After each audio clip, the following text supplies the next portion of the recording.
Bonsoir, bienvenue dans Au Quotidien et Au Quotidien la suite. Pendant 30 minutes ce soir, en ce jeudi 24 avril, ce sera Laure Girard. Bonsoir Laure. Bonsoir Alexandre Ferrer, bonsoir à tous. Alors, qui est l'invité de notre journal ce soir? Marie Geoffrey est en mission pour l'église catholique en Sarthe auprès des étudiants et des lycéens. Elle avait prévu d'emmener un groupe de jeunes d'Alonne en pèlerinage à Rome ce vendredi. Évidemment, ce voyage va prendre une nouvelle dimension avec les obsèques du pape François. On en parle avec elle. Et dans la suite, un habitant d'Écomois est la représentante du GNSA de la Sarthe, le groupe national de surveillance des arbres, invite à une réunion festive ce vendredi pour défendre deux séquoias. Mais tout de suite, on passe à l'actu du jour.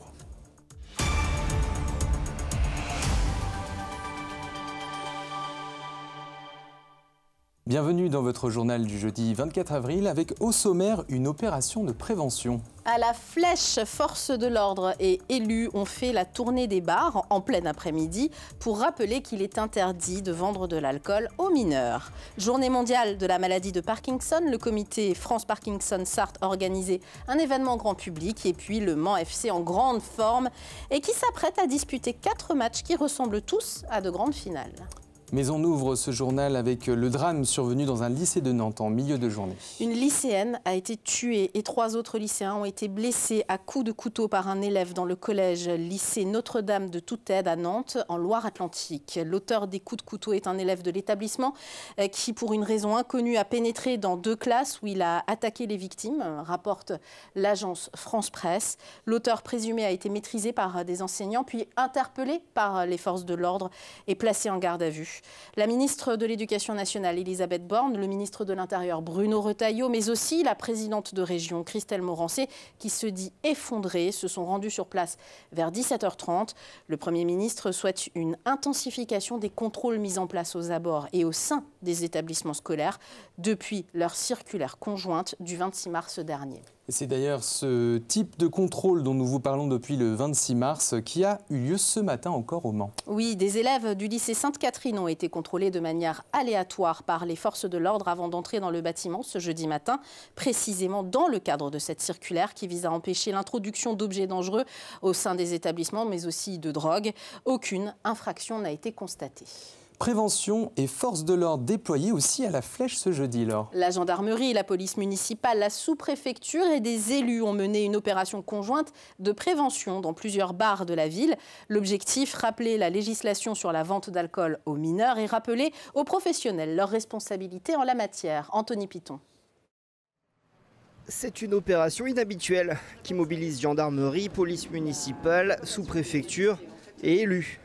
Car même si la loi est claire, l'alcool est interdit à la vente pour les mineurs.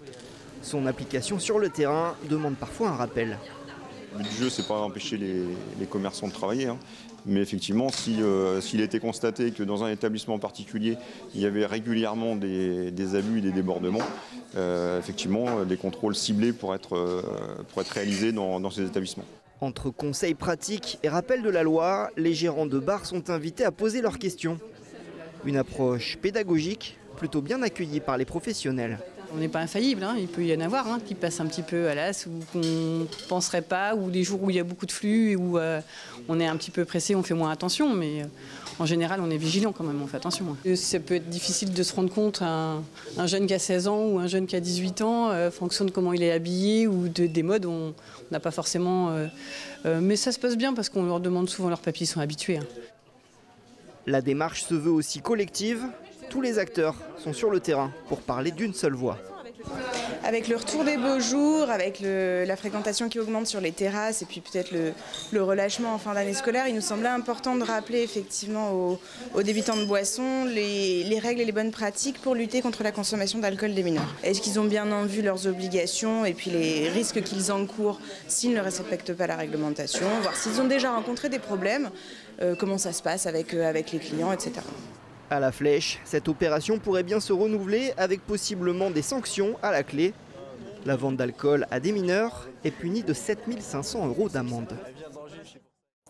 eux, ne veulent pas de mesures de contrainte à l'installation. Les étudiants en médecine, les syndicats et un grand nombre de praticiens installés dénoncent la régulation à l'installation adoptée à l'Assemblée nationale le 2 avril dernier, et ce afin de pallier le problème des déserts médicaux que l'on connaît. L'ensemble des syndicats de jeunes médecins déposent un préavis de grève à compter de lundi 28 avril.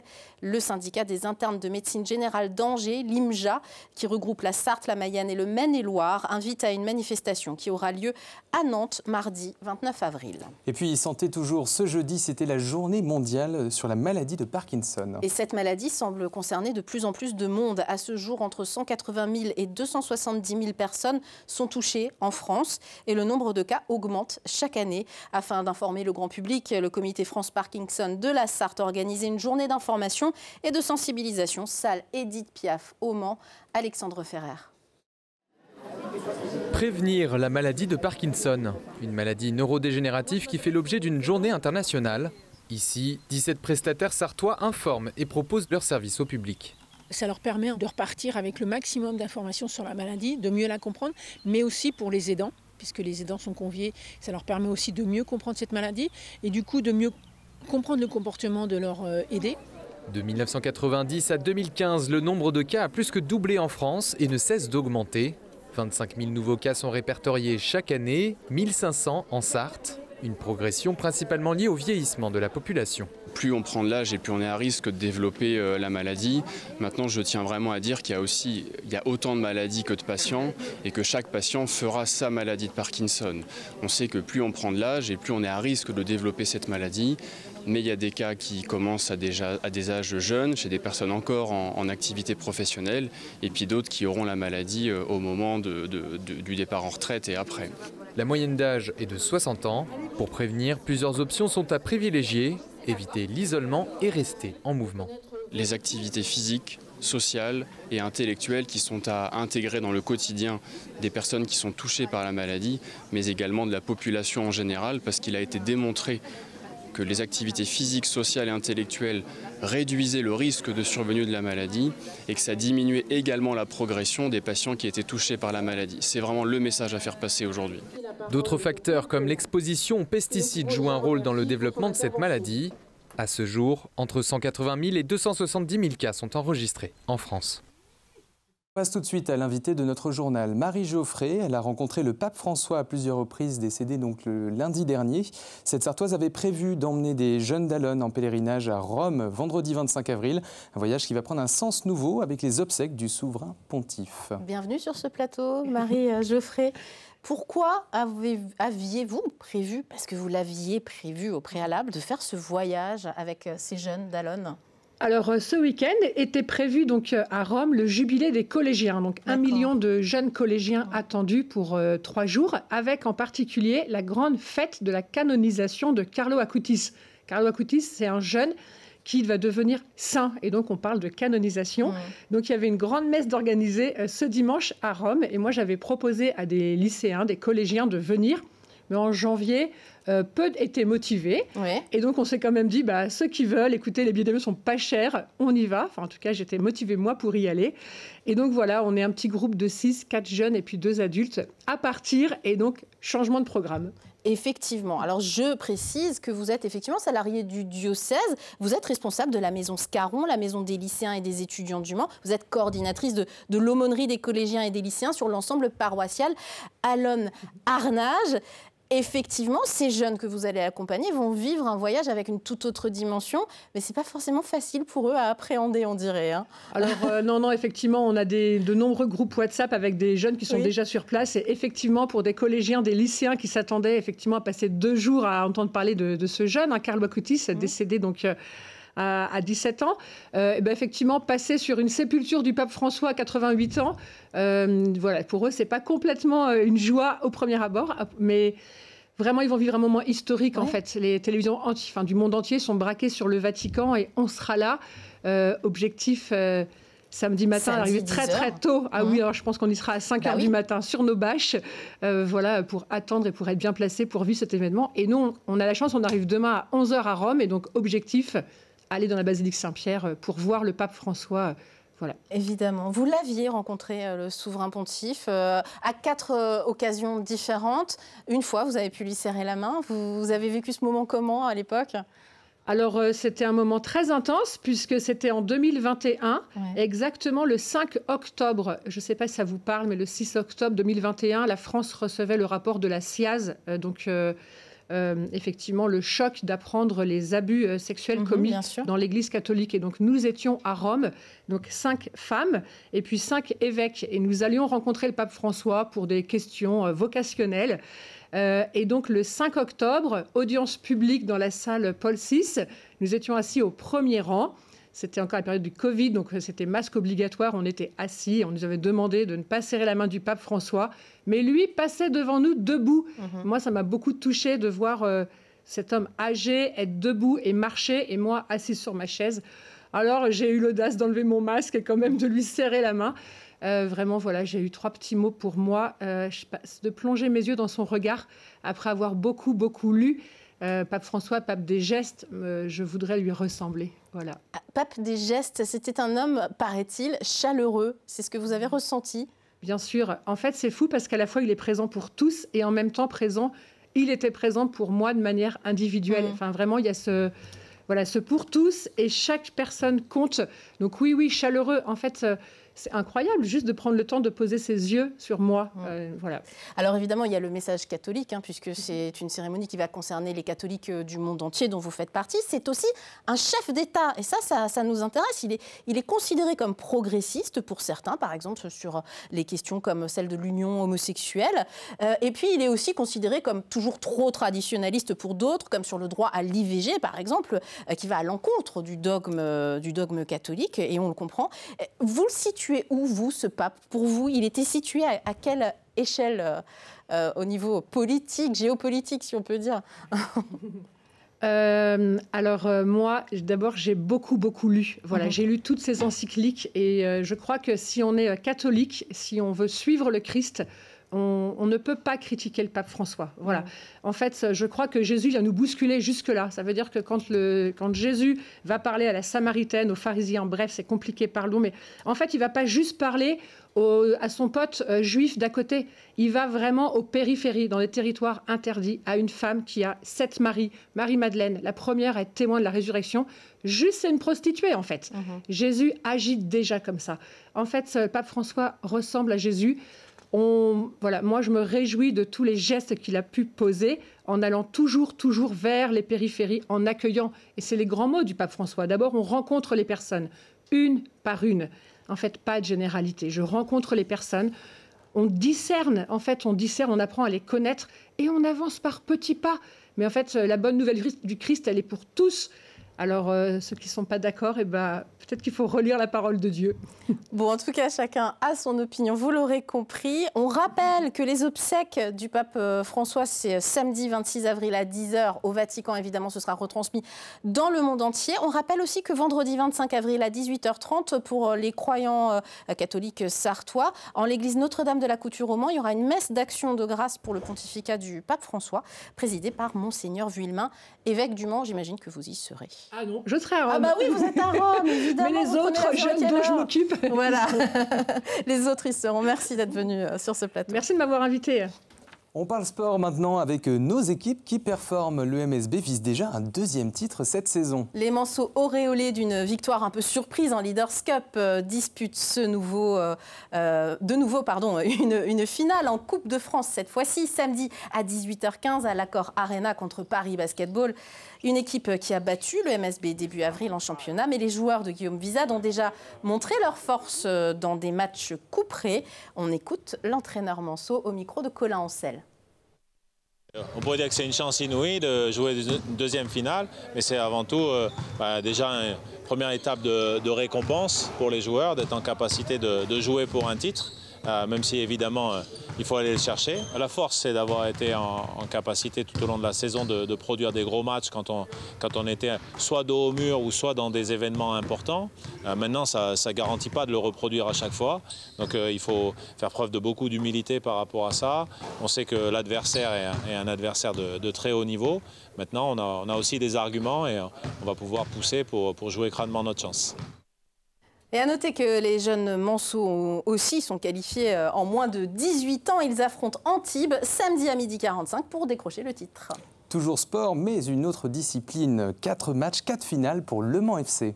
Le club sang et or est en bonne position pour monter en Ligue 2. Vous le savez, ils sont notamment 3 prétendants à se tenir en 4 points. Alors, la rencontre sur le terrain de Valenciennes ce vendredi s'annonce pour le moins déterminante. Les enjeux de ce déplacement avec Colin Ancel. Sur le papier, Le Mans FC a peut-être déjà fait le plus dur, ne reste plus qu'à conclure. Dans le ventre mou à la mi-saison, aujourd'hui, à 4 journées de la fin, les Manceaux comptent 8 points d'avance sur le 4e et sont mathématiquement proches de disputer à minima le barrage d'accession en fin de saison, mais mieux vaut l'éviter. Ça se rajouter une pression, c'est un match vraiment compliqué parce que l'équipe de Ligue 2, bon, elle a vraiment pas envie de descendre et puis ils sont tout aussi près que nous. Mais je pense que c'est toujours mieux de l'éviter. Hein. Si on demande à Boulogne, je pense qu'eux aussi voudront l'éviter. Et qu'on est obligé de gagner les 4 matchs et de prendre match par match pour être second et avoir une accession directe. Donc franchement, c'est pas une phrase bateau cette fois-ci, c'est vraiment la réalité. Alors ce match à Valenciennes revêt un intérêt particulier contre un adversaire peu en confiance avec 4 matchs sans victoire et qui n'a plus grand chose à jouer en championnat. Mais les joueurs de Patrick Vieira se méfient de ses adversaires décomplexés, surtout dans ce contexte de lutte à distance avec Nancy, leader, et Boulogne, 3e. Il est important parce qu'on a envie de continuer à rester là-haut, de continuer aussi à vouloir mettre la pression sur les autres, de pouvoir remporter 3 points supplémentaires. On a besoin de voir la meilleure des versions du Mans FC sans se mettre de pression particulière. On l'a fait quand on était dans la difficulté parce qu'il ne faut pas oublier d'où on vient. Et on s'est dit clairement, voilà, aujourd'hui on doit pouvoir avancer chaque week-end les uns après les autres. Et je n'ai pas envie de changer. Et je leur ai dit, il ne faut pas changer. Garder la même ossature, la même ambition, le même objectif et continuer une série de résultats positifs avec une seule défaite en championnat depuis le mois de novembre. Et on termine avec une annonce de l'Automobile Club de l'Ouest qui vient d'intéresser plus d'un. Roger Roger pour les intimes. Immense champion de tennis qui va donner le départ de la 93e édition des 24 heures du Mans le samedi 14 juin prochain à 16h, considéré évidemment comme l'un des plus grands joueurs de tennis de tous les temps. Roger a 20 titres du Grand Chelem à son palmarès et on en connaît un à la rédaction, Colin Ancel, qui je crois a un petit peu pleuré quand il a vu cette annonce. Cette annonce en effet. Bon, en tout cas, c'est la fin de votre journal. Laure Girard vous reçoit tout de suite et recevra 2 invités pour parler d'un apéro séquoia pour sauver 2 arbres à Écoma qui se passera ce vendredi. Après une courte page de pub et de météo, à tout de suite.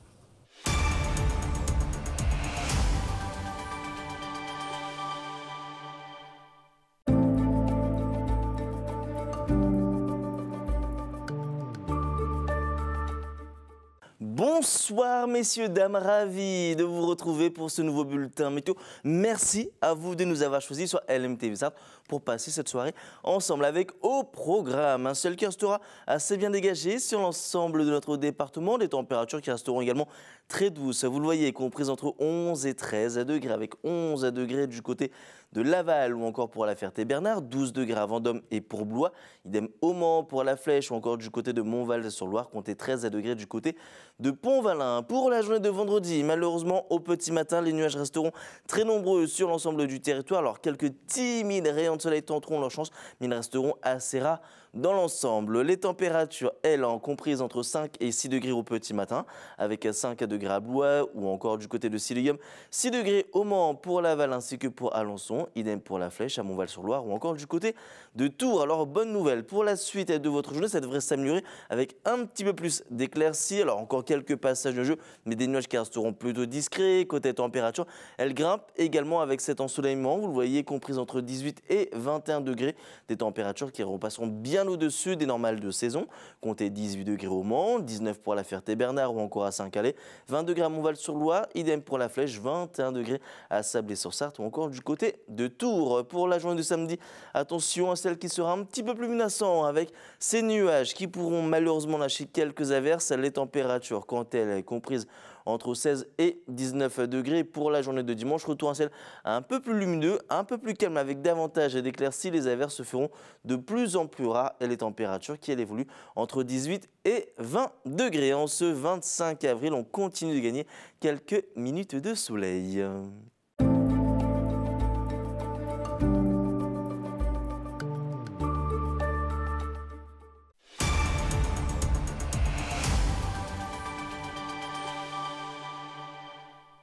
Jeudi 24 avril, bienvenue dans Au quotidien la suite avec, vous le savez, la qualité de l'air et notre partenaire RPI de la Loire qui nous indique que le vent de secteur nord permettra une bonne dispersion des polluants émis localement. La couverture nuageuse limite la formation d'ozone pour vendredi 25 avril.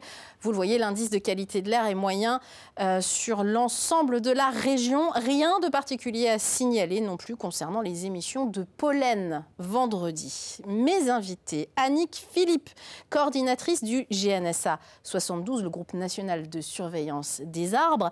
Et à vos côtés, en face de vous, Jean-Pierre Guyot. Vous êtes habitant d'Écomois, Jean-Pierre Guyot, et vous organisez, enfin, vous n'êtes pas forcément seul organisateur, mais vous invitez les gens à venir à une sorte d'apéro, de réunion un petit peu festive, mais informative aussi, ce vendredi 25 avril de 18h à 19h, allée des enfants de Paris à Écomois. On les voit, ces deux beaux arbres de séquoia.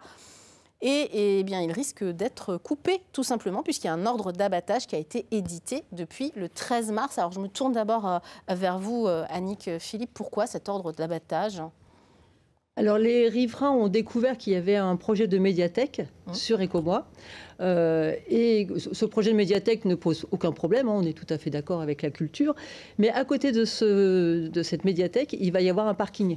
Et sur l'emplacement du parking actuel, il y a 2 séquoias géants, hauts de 35 mètres, et dans le paysage d'Écomois depuis 160 ans au moins. Et donc, ils gênent le projet de parking. Donc, en l'état, pour ce projet, il faudrait les abattre. Évidemment, il y a un collectif de riverains dont vous faites partie qui s'est créé. Il y a déjà, peut-être que ça a déjà augmenté, d'ailleurs plus de 2400 signatures de pétitions en ligne, 170 signatures en physique, papier, contre l'abattage de ces arbres. Vous faites partie de ceux qui ont signé cette pétition. Expliquez-nous pourquoi. Pourquoi ? Parce que ces arbres font partie du patrimoine d'Écomois, de l'histoire, que cette rue est pratiquement occupée que par des maisons bourgeoises. À l'époque, ils plantaient souvent des arbres pour les naissances des enfants quand ils arrivaient. Oui. Et voilà, ils font partie de notre culture, de notre histoire. Ils sont imposants, on les voit en photo. Ils sont imposants, 35 mètres de haut, 8 mètres de circonférence. Alors justement, dans le bulletin municipal d'Écomois de l'été 2024, que vous nous avez fait paraître, on peut lire que le principe de précaution a incité les responsables municipaux à envisager l'abattage des séquoias dans le lancement du programme. Il pourrait être dangereux, ces arbres, parce que vieux, parce que peut-être creux à l'intérieur. Est-ce qu'on a des informations là-dessus ? On a demandé une expertise phytosanitaire et mécanique des arbres, des 2 séquoias. Et l'état est bon. Les experts nous ont dit que l'état était bon. Ils ont un chancre, mais qui ne met pas en péril leur existence. Et la conclusion des experts, c'est de les conserver. Ils conseillent à la mairie de les conserver pour des raisons écologiques et paysagères. Donc, si on suit l'expertise que la mairie a commanditée, il faudrait les conserver avec des précautions. Voilà, il faut mettre un périmètre de sécurité autour d'eux de 12 mètres, un rayon de 12 mètres. Ça fait perdre des places de parking, j'imagine. C'est normalement 45 places de parking qui sont prévues. Ça devrait en faire perdre si on les conserve. On devrait en perdre une vingtaine pour garder les... Mais les habitants d'Écomois ont compté les places de parking qui sont sur la voie publique. Autour à 10 minutes au maximum, on a à peu près plus de 600 places de parking. Déjà, et pour vous, c'est pas une nécessité. C'est pas une nécessité, quoi. Alors, tout n'est pas perdu, parce que toujours dans ce même bulletin municipal, on peut lire que des propositions peuvent être faites par les architectes, notamment l'implantation du bâtiment habilement pensé, je cite les propos, permettrait peut-être de conserver 1 voire 2 des géants. Vous pensez pouvoir influer les décisions en ce sens avec le conseil municipal ? La municipalité a déjà décidé d'abattre ces arbres. Dès le début du projet, il parlait de l'abattage de ces arbres. La confirmation pour l'abattage des arbres a été votée en conseil municipal